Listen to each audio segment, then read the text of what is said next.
Good morning dear student. Bihar civil court clerk mains के mock test की कड़ी को एक बार फिर से आगे बढ़ाते हुए मैं Ajay Chauhan, author of various competitive books of reasoning, आज मॉक टेस्ट 23 की परिचर्चा के साथ आपके समक्ष उपस्थित हूँ। तो समय को व्यर्थ में गवाए बिना आए चलें मॉक टेस्ट 23 की परिचर्चा पे एक नजर डालें।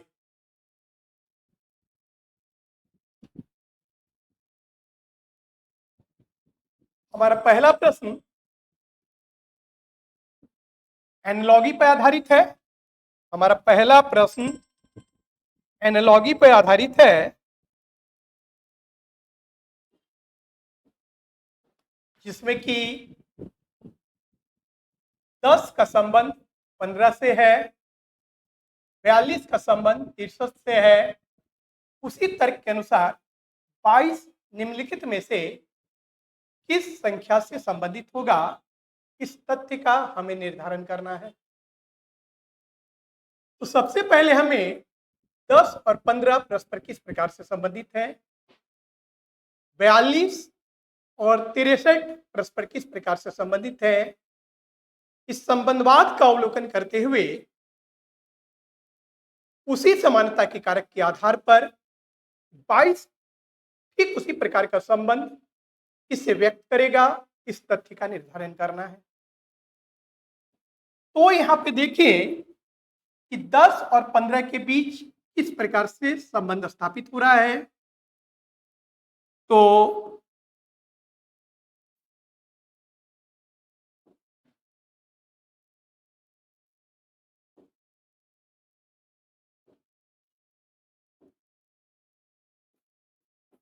टेन इंटू 3/2 अगर कर दें तो हमें 15 प्राप्त हो जाएगा।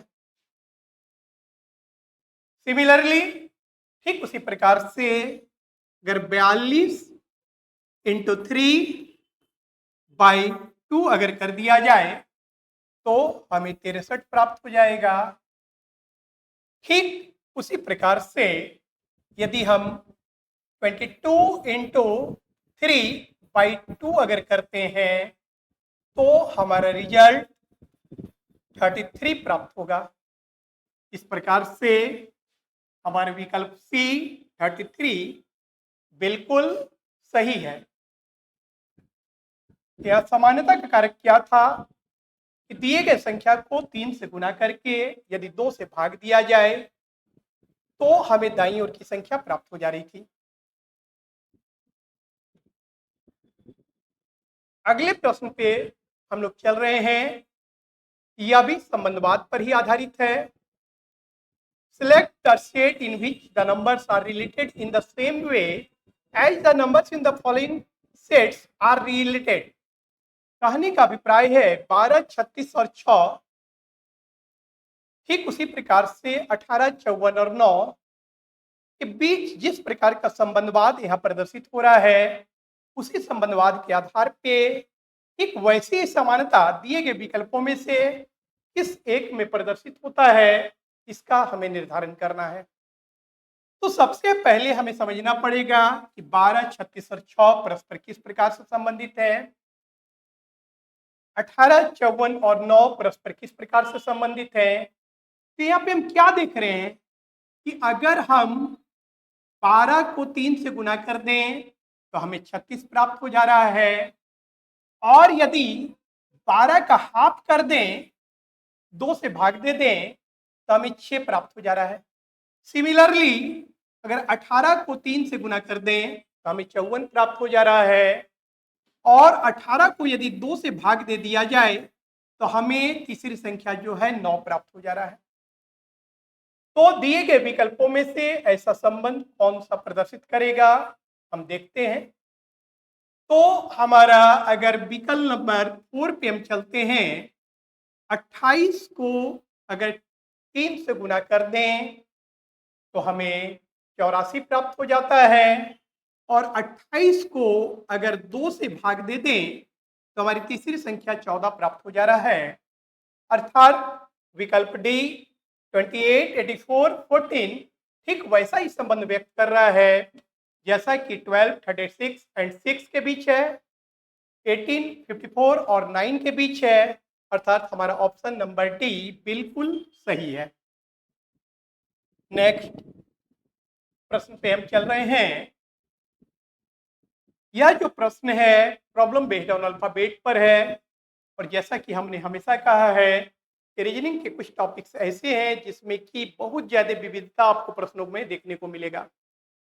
तो अल्फाबेट्स की विविधताओं से भरे प्रश्नों के बीच में से ही लवेबल एक प्रश्न है। यहाँ पे क्या कहा जा रहा है कि लवेबल शब्द में अग और पह दोनों दिशाओं में अक्षरों के ऐसे कितने युग में जिनके बीच इस शब्द में उतने ही अक्षर हैं जितने कि उनके बीच अंग्रेजी वर्णमाला में होते हैं।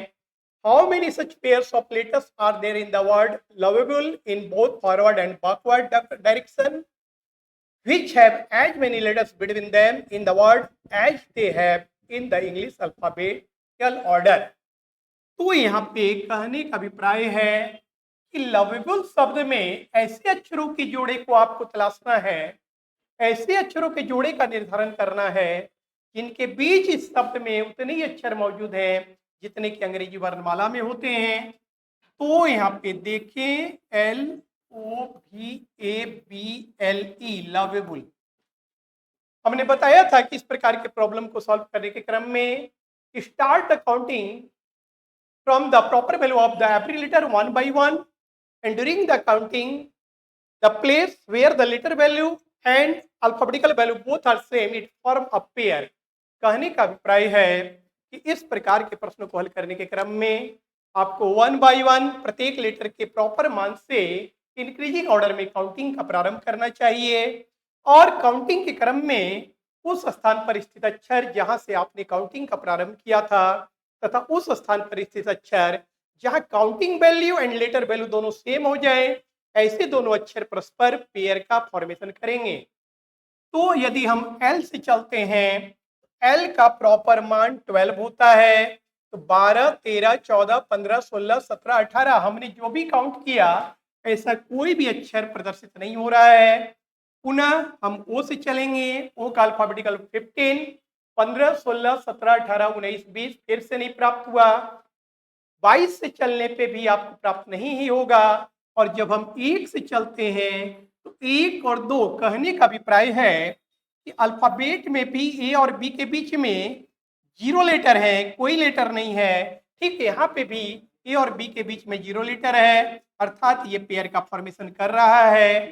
फर्दर फिर से हम आगे को चेक करते हैं तो 2, 3, 4 कोई प्राप्त नहीं हो रहा है, 12, 13 कोई प्राप्त नहीं हो रहा है। इधर से अगर चलते हैं क्योंकि फॉरवर्ड एंड बैकवर्ड दोनों की बात की गई थी तो 5, 6, 7, 8, 9, 10, 11 कोई प्राप्त नहीं, 12, 13, 14, 15, 16, 17 कोई भी प्राप्त नहीं हो रहा है। 2 से आपको कोई प्राप्त होने वाला ही नहीं है, 1 से कोई प्राप्त नहीं होगा, 22 से नहीं प्राप्त होगा, 15 से नहीं। तो यहाँ पे हमने क्या देखा कि इस शब्द में केवल एपी अक्षरों कैसे जुड़े हैं जिनके बीच यहाँ पे भी उतने ही अक्षर हैं जितने कि अंग्रेजी वर्णमाला में होते हैं। अंग्रेजी वर्णमाला में ए बी के बीच शून्य लेटर होता है और यहाँ पे भी शून्य लेटर है, अतः यह प्रश्न में दिए गए कंडीशंस को फॉलो कर रहा है। अर्थात हमारा यहाँ ए बी केवल एक पेयर प्राप्त हो रहा है, अर्थात हमारा विकल्प डी बिल्कुल सही है। नेक्स्ट, फिर से ये प्रॉब्लम अल्फाबेट से ही रिलेटेड है, प्रॉब्लम बेस्ड ऑन अल्फाबेट से ही रिलेटेड है और यह भी पेयर काउंटिंग से रिलेटेड प्रॉब्लम ही है। हमें यहाँ पे देखना है कि डॉल्फिन शब्द में अक्षरों के ऐसे कितने जोड़े हैं जिनके बीच उतने ही अक्षर हैं जितने कि अंग्रेजी वर्णमाला के क्रम में है। How many such pairs of letter are there in the word dolphin which have as many letters between them as in English alphabetical order.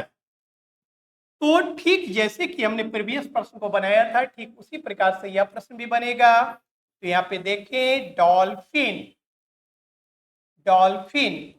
पुनः हम start the counting from the proper value of the every letter one by one. तो यहाँ पे plus यहाँ पे ध्यान दीजिएगा कि जिस लेटर से आप काउंटिंग का प्रारंभ करेंगे उसका केवल आपको प्रॉपर लेटर वैल्यू पढ़ रीड करना है, जबकि अन्य अक्षरों के मान उस मान के बाद के बढ़ते क्रम में आपको रिप्रेजेंट करना है। ये दिमाग पे आप रखे रखिएगा।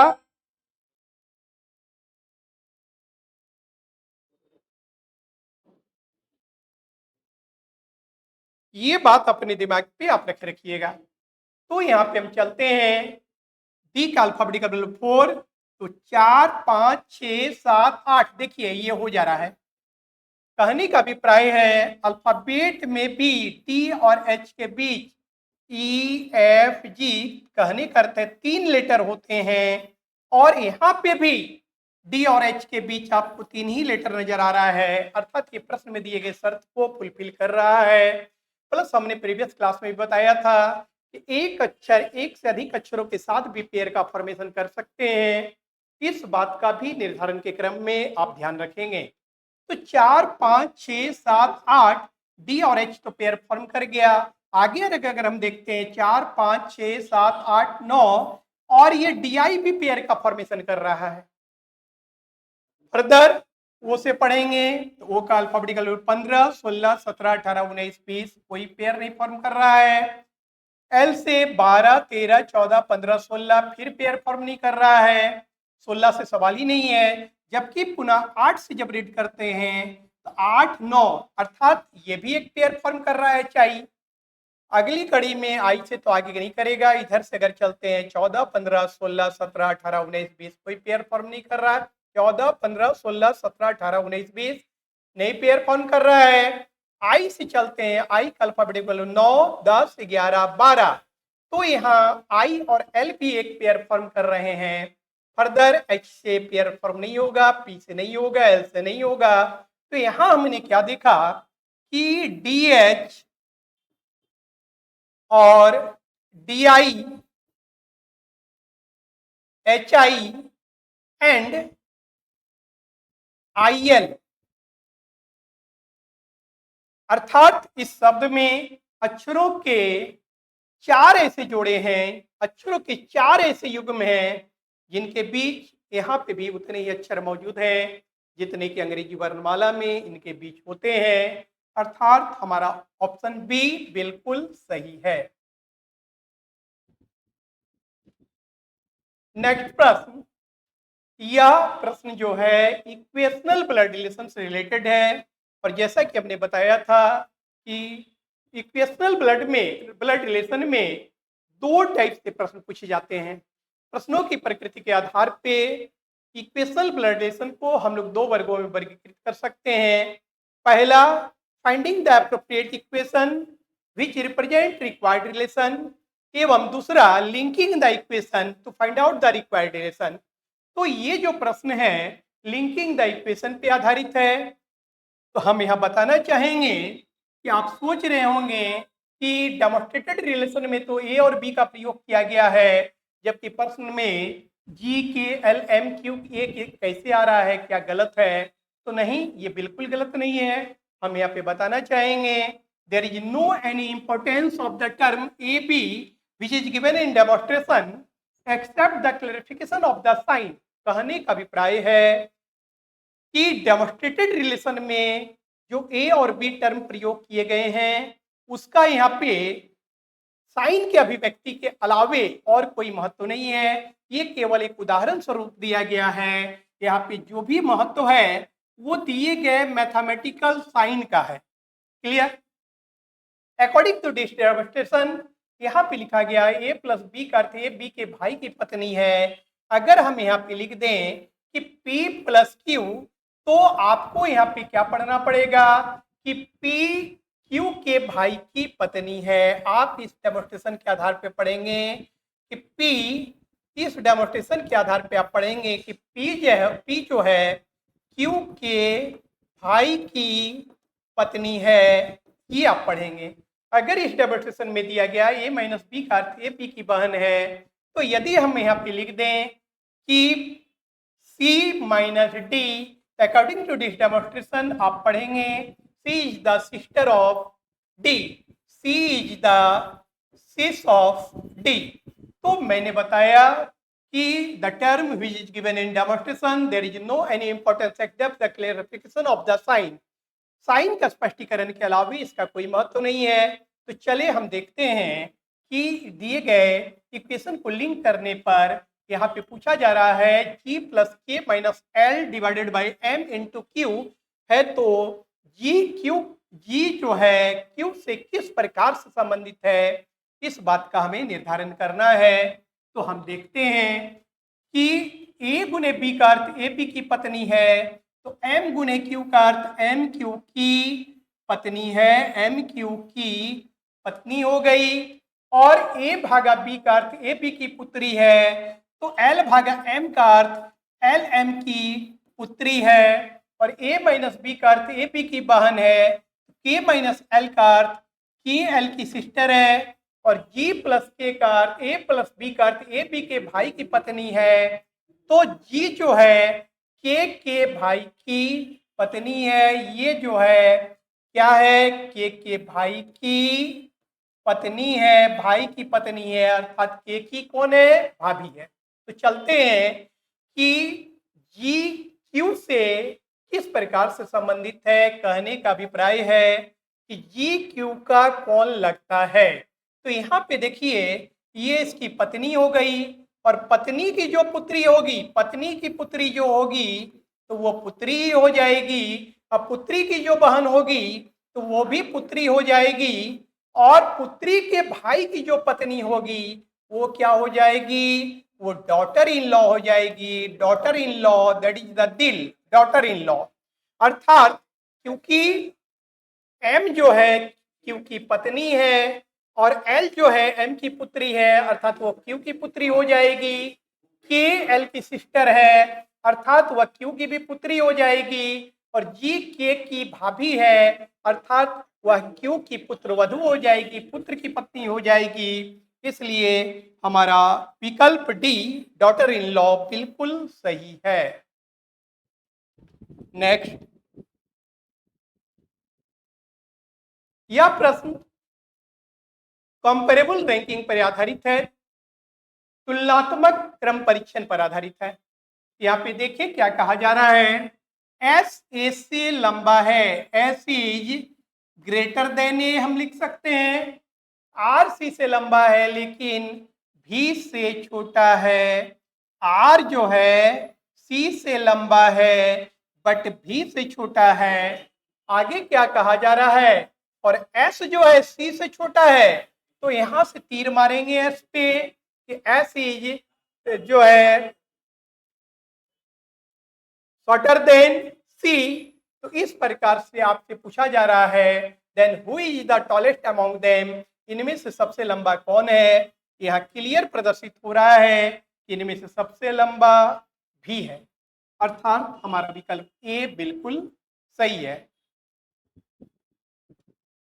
नेक्स्ट, सॉरी फॉर इंटरप्शन, ये आपके सामने एक नोटिफिकेशन जारी हो रहा है, Bihar SSC new vacancy BSO and SSO, जिसकी 22 मई से राजधानी कोचिंग में बैच प्रारंभ हो रही है। ऑनलाइन एंड ऑफलाइन दोनों ही मोड में आपको बैच प्रोवाइड किए जाएंगे। वैसे कैंडिडेट जो ऑफलाइन में एडमिट होना चाहते हैं तो हम बताना चाहेंगे कि नामांकन की प्रक्रिया जारी है। आप जल्द से जल्द अपनी सीट सुरक्षित करें क्योंकि हमारे यहाँ सीट की उपलब्धता सीमित है। मैं बताना चाहूंगा कि success is never N incidental incident, it's the award of right decision, right choice at the right time. So if you want to succeed, if you want to success, if you want to achieve your goal, then join with full confidence and take the advantage of our star teacher at राजधानी coaching. Thank you. जिसकी batch 22 मई से प्रारंभ हो रही है, इसे ध्यान में रखेंगे। यह जो प्रश्न है यह सिटिंग अरेंजमेंट से रिलेटेड है। 5 व्यक्ति ए बी सी डी और ई एक वृत्ताकार मेज के प्रति बैठे हैं। उनमें से एक का मुख बाहर की ओर है और मेज के केंद्र के विपरीत दिशा में, और अन्य का मुख केंद्र की ओर है।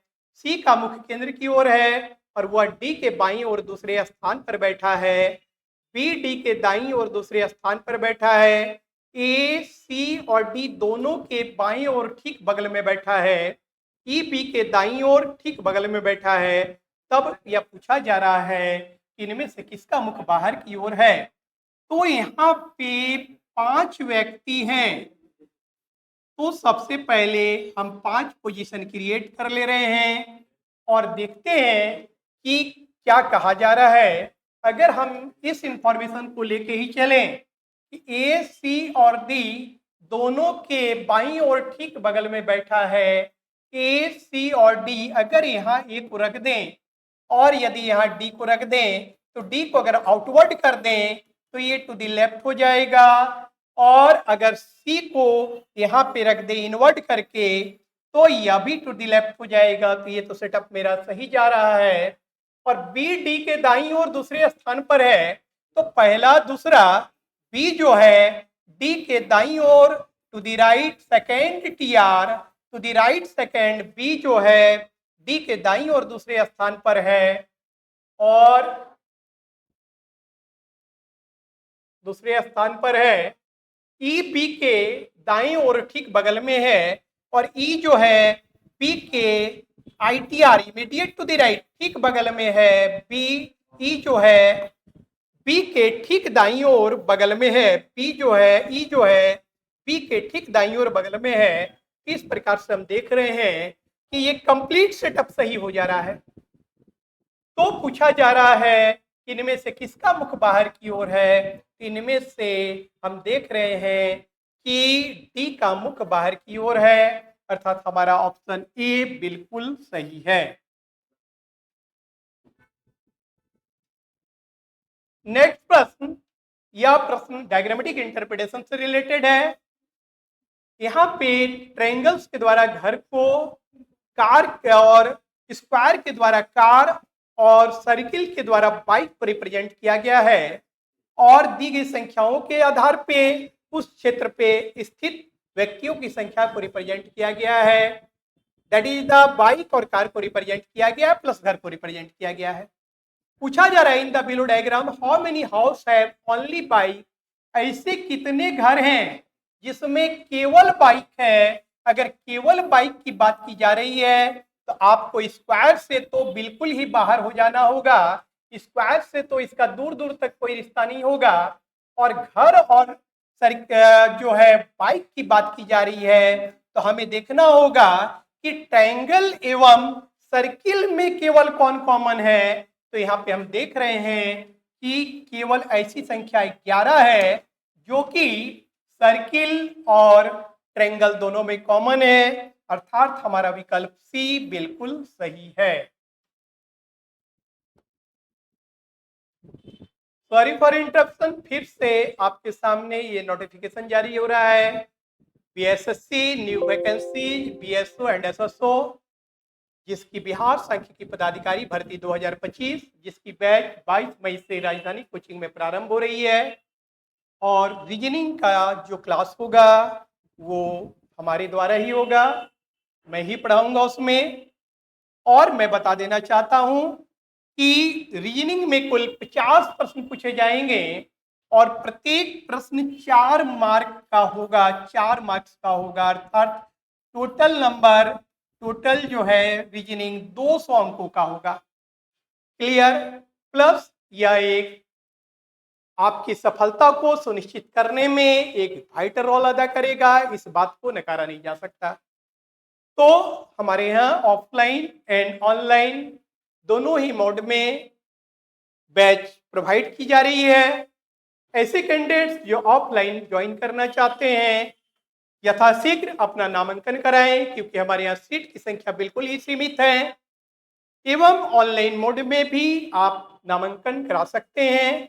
रीजनिंग की कक्षा अजय चौहान के द्वारा संचालित की जाएगी। Thank you, have a nice day.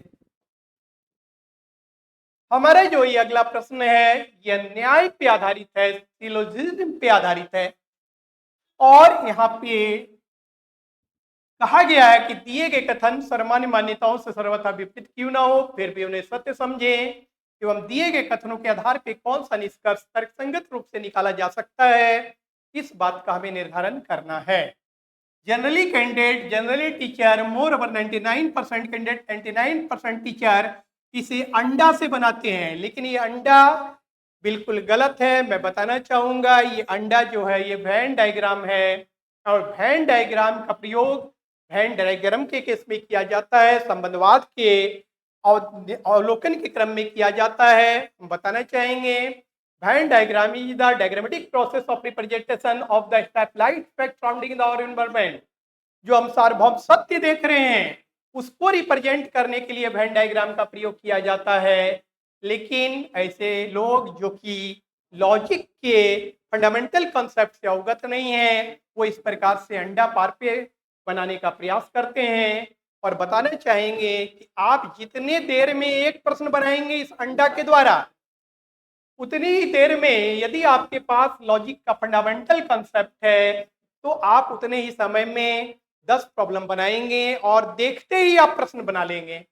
हमने बताया था कि इस प्रकार के प्रश्नों को हल करने के क्रम में सर्वप्रथम आप इस बात का निर्धारण करेंगे कि दिया गया जो स्टेटमेंट है वह किस टाइप से रिलेटेड है। तो यहाँ पे हमारा पहला स्टेटमेंट जो है वो ए ग्रुप का है। हमारा जो पहला स्टेटमेंट है वो ए टाइप ऑफ स्टेटमेंट है, दूसरा स्टेटमेंट आई ग्रुप का है और तीसरा स्टेटमेंट भी आई ग्रुप का है।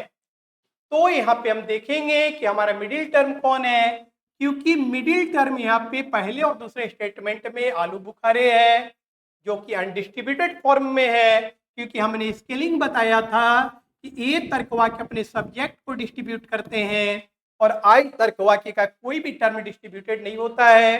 By the rule of immediate inference at least one time middle term must be completely distributed, otherwise conclusion cannot be drawn। ये अंडा वाले आपको नहीं बता सकेंगे। हमारे कहने का अभिप्राय है कि मध्याश्रित अनुमान के नियमानुसार किसी भी तर्कसंगत निष्कर्ष की प्राप्ति के लिए middle term that is the, जिसको कि आप रफ सेंस में जनरल भाषा में अगुआ कहते हैं, लॉजिक में यहाँ पे उसे मिडिल टर्म कहा जाता है। The term which is common in both statement is called middle term. पहले और दूसरे स्टेटमेंट में आलू बुखारे जो है मिडिल टर्म है और दूसरे और तीसरे स्टेटमेंट में हमारा बेरी मिडिल टर्म है। और जैसा कि हम यहाँ पे देख रहे हैं कि हमारा मिडिल टर्म पावरलेस है, अनडिस्ट्रीब्यूटेड है, क्योंकि ए तर्क वाक्य अपने सब्जेक्ट को पावरफुल करता है और प्रेडिकेट अनडिस फॉर्म में रहता है। आई के दोनों ही टर्म अनडिस होते हैं, इसलिए यह अगर आप चाहेंगे कि दिए गए दो कथनों के आधार पे इमीडिएट इन्फरेंस के अनुसार कोई निष्कर्ष निकाले तो ये संभव नहीं है।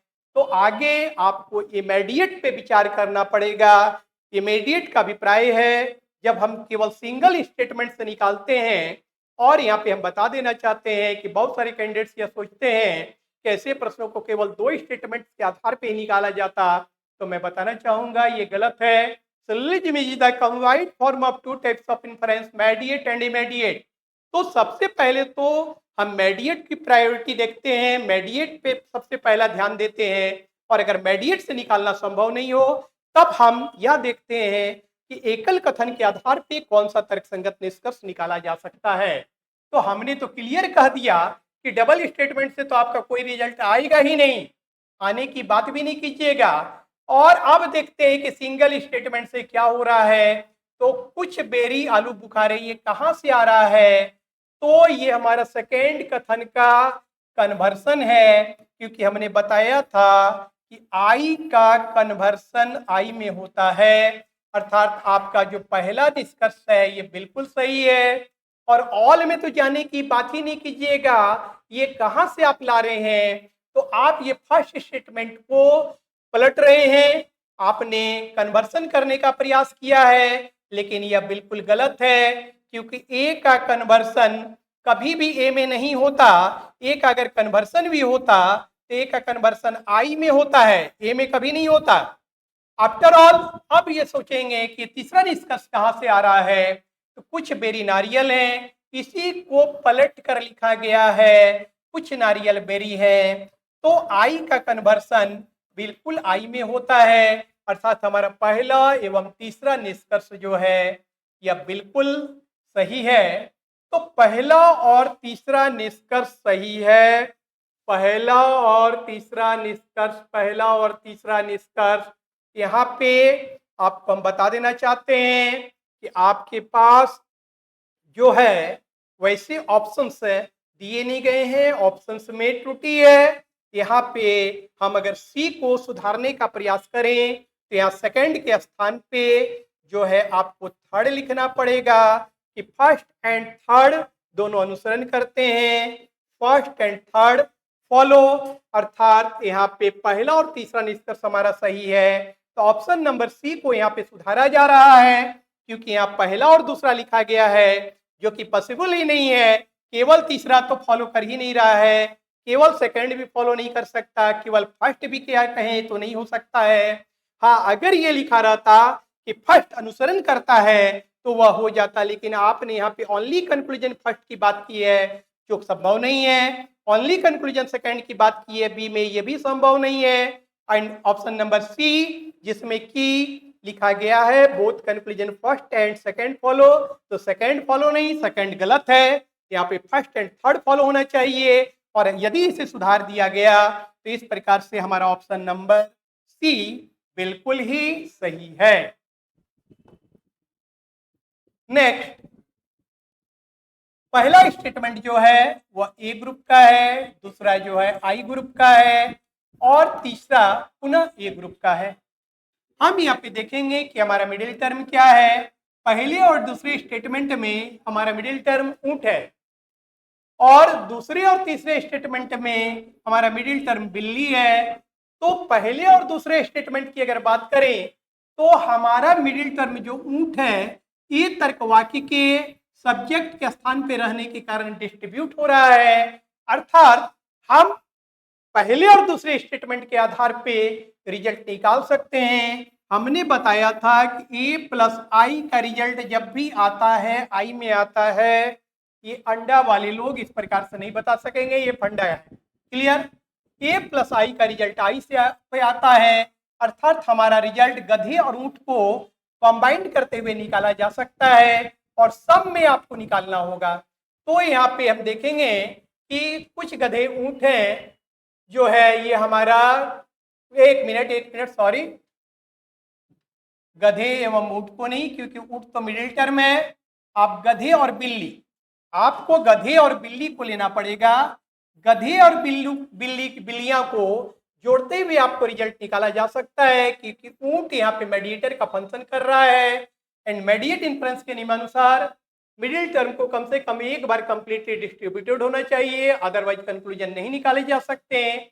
तो ये मेडिएट इन्फ्रेंस का जो मिडिल टर्म के संदर्भ में जो नियम है उसको फुलफिल कर रहा है, क्योंकि पहले स्टेटमेंट में सब्जेक्ट के स्थान पे ऊंट मौजूद है जिसके कारण ये डिस्ट्रीब्यूट है, अर्थात हम गधे और बिल्ली को जोड़ के रिजल्ट ले सकते हैं। हम कह सकते हैं कुछ गधे बिल्लियां हैं या कुछ बिल्लियां गधे हैं, जो भी आपको नजर आएगा वह बिल्कुल सही होगा, अर्थात हमारा तीसरा जो कंक्लूजन है कुछ गधे बिल्लियां हैं वह बिल्कुल सही है। आगे आपने यहाँ पे डॉल्फिन और गधे को जोड़ने की बात की है जो कि संभव ही नहीं है, क्योंकि जो है गधे और बिल्ली में बिल्ली जो है अंडिस फॉर्म में आ जाता है, तो उस स्थिति में आप रेस्ट टर्म को नहीं जोड़ सकते और डॉल्फिन और गधे को भी जोड़ने की बात नहीं की जा सकती, और सभी बिल्लियां गधे हैं ये तो हो ही नहीं सकता। इसलिए आपका जो निष्कर्ष आपका जो निष्कर्ष तीसरा है, आपका निष्कर्ष तीसरा कुछ गधे बिल्लियां हैं बिल्कुल ही सही है, अर्थात केवल निष्कर्ष थर्ड अनुसरण करता है, अर्थात हमारा ओनली कंक्लूजन थर्ड फॉलो, हमारा ऑप्शन नंबर डी बिल्कुल ही सही है। कुछ गधे बिल्लियां हैं या बिल्कुल सही है। तो इस प्रकार से आपका ये क्लियर होता है। हमेशा की तरह हम ये कहना चाहेंगे कि आपको हमारा यह डिस्कशन कैसा लगा, अच्छा लगा या खराब लगा, जैसा भी लगा आप अपने बहुमूल्य कमेंट्स के माध्यम से अवगत कराने का प्रयास करेंगे, तथा हमसे या राजधानी कोचिंग से आपकी किसी प्रकार की अपेक्षा हो तो उसे भी अपने कमेंट्स के माध्यम से व्यक्त करने का प्रयास करेंगे। हमारा प्रयास रहेगा हम हमेशा बेस्ट से बेस्ट आपको प्रदान करें ताकि आपकी सफलता सुनिश्चित की जा सके। Thank you, have a nice day.